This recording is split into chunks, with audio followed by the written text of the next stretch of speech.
Hi, my name is Jay, and over the course of the last year, we at Fungineers have been working really hard to bring all of our technology up to the newest standards.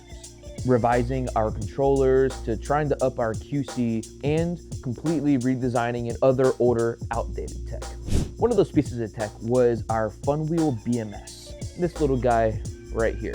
In the past few months, we have made a transition from this light-tech BMS to a BMS that we are much more proud and happy with, the VBMS. The VBMS is a BMS that was designed with better, the V in VESC, and it is a very smart and robust BMS. This one is the new BMS that is present in all of our new battery packs and will be our golden standard from this point on. To people who still have the old BMS, your BMS is just fine. It's just not the latest and greatest. So to those who want to upgrade to the latest and greatest, we just partnered up with AvaSpark. If you don't know who AvaSpark is, you should. AvaSpark has been a prominent member of the DIY community for quite a long time now. And we have partnered up with him to make this. This is an adapter for your battery for the new VBMS. We've made it pretty easy to be able to adapt your old battery pack for our new BMS. And in this video, I'm going to show you how to do that exactly step by step. So, I figured we might as well just go ahead and jump into it. Other stuff later, I'm in my underwear right now. Don't look at me. Let's start first by opening up our battery box. All of the screws are M2, so grab your M2 Allen wrench.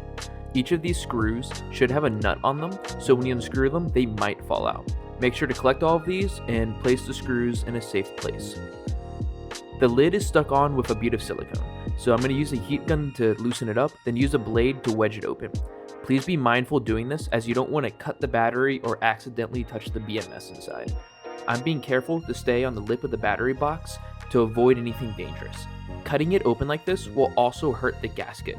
It's not a good one anyway, so I'll just rip it up and then add a bead of silicone back down once I'm finished. The first step to removing this BMS is to unplug the Bluetooth module. Unplug it and then set it aside. Next, I'm going to free up those temperature sensors that are held in by this little piece of tape. After I free them, I'm going to start removing the balance leads and XT30s. There's no disconnection order here, but I'm going to start by removing the top balance leads and then the bottoms. Keep in mind which one is which. Then I'll remove the XT30s on the other side. You might have some glue on the balance connectors themselves, so you might have to cut these free as well.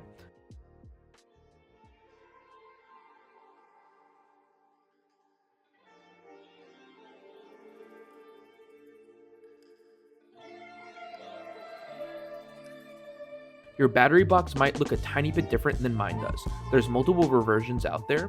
Mine has a bead of black silicone between the BMS and battery, so I'm going to carefully cut this out so I can remove the BMS.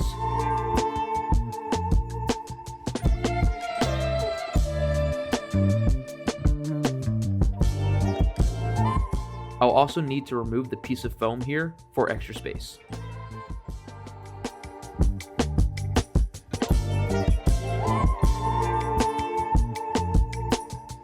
Let's grab our VBMS and AvaSpark breakout board. We need to prep these before setting them in, so I'm going to put down a layer of anti-abrasive tape or fish paper on the back, and then a layer of double-sided VBH tape. The easiest way to fit all this in here is to start with the breakout board. Connect the lower balance lead in first, then the top one. Like the old BMS, our VBMS has no connection order. But for the sake of consistency, I'm going to start with the lowest balance connectors, then the highest. I'm not going to plug in the XT30s yet until I can get it all nice and seated. This breakout board needs to be pushed as far left as possible so that the VBMS can sit in here nicely. This is going to cramp up your balance leads, so be sure to not force them in any unnatural spot or break them. Later on in this video, I'm not satisfied with the bundle of balance leads, so I take a preventative measure to keep them safe. Now I'll plug the XT30s in so that I can find their best fitment. Before I stick this in, I'd recommend sticking another layer of tape or fish paper in between the VBMS and breakout board so that they don't hit each other while riding. It'll be like a nice little shield. Once it's all in there, we might need to reprogram it. It should be programmed almost right, but we need to make sure that it's all good because I don't want to be back inside of this battery box again. Connect your VBMS using a USB.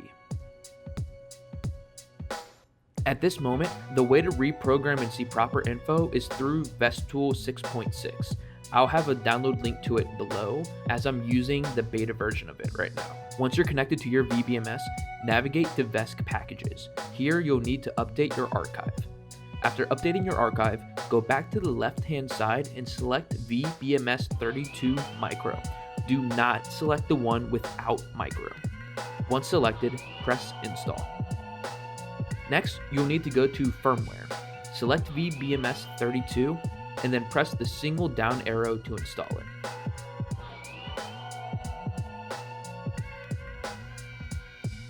The BMS will reset itself, so connect back to it, then navigate to VESC BMS. In here, you'll have all of the settings to modify the BMS's properties. We will need to change a few things. 1. Our temp sensors. The box I'm using right now did not use temp sensors, but yours might if you plug them in. So set the amount to the correct value here. In my case, it's 0. We will also need to change the amount of cells on the IC chips. This is a 20S pack, so I'll change the second cell's IC to 4. After making these changes, press right and reboot the BMS. Upon reconnecting, look at the right-hand side of the screen and find the BMS button. Press this so that it highlights, then navigate to the BMS data screen. You should be able to see all of your cell info now. At this stage, I would plug in your charger and verify it actually charges before closing everything back up.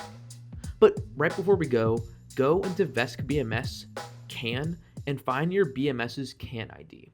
This number is important to know as when you try to connect this to another controller, it might disrupt your CAN ID order. This order affects the communications between all of your devices. You will want your VESC Express set lowest, followed by your ESC, and then your BMS. You'll also have to keep in mind the baud rate too. It should be 500K. Now let's get to wrapping this up. I'm going to cut or remove this old Bluetooth device as it's no longer needed. I'm also going to sneak some fish paper underneath of those balance wires. I don't like how close they are to the wall right now, and I don't want them to rub up against anything sharp. I'm not trying to have a Pint X issue. I'll also add some dabs of hot glue to set everything in place. No VESC build is truly finished without some hot glue. You should have a spare connector in your box. Go ahead and connect this into the CAN port. In order to make your VBMS and Thor 300 or 301 work for this, you'll need to make sure that it's pinned properly. If you're using a Thor 301, you can reuse the 4-pin GH connector and repin it so that it's correct. On the screen, I should have a pinout for this. All you have to do is match 5V to 5V, ground to ground, H to H, and L to L.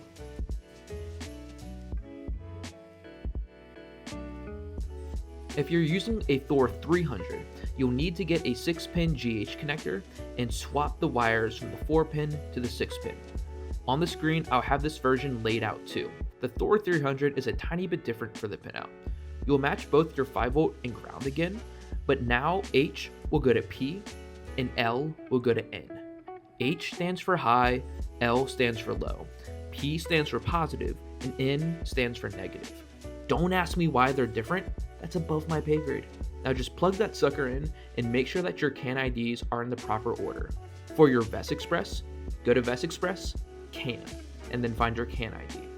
For Thor, go to Thor, App Config, VESC ID. Now when you go into your BMS tab, you should be able to see all of your information.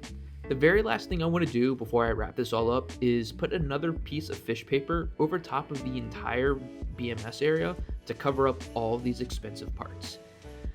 And that's it. I hope this video helps. Thanks, Spark, for working with us to make this happen. Cheers.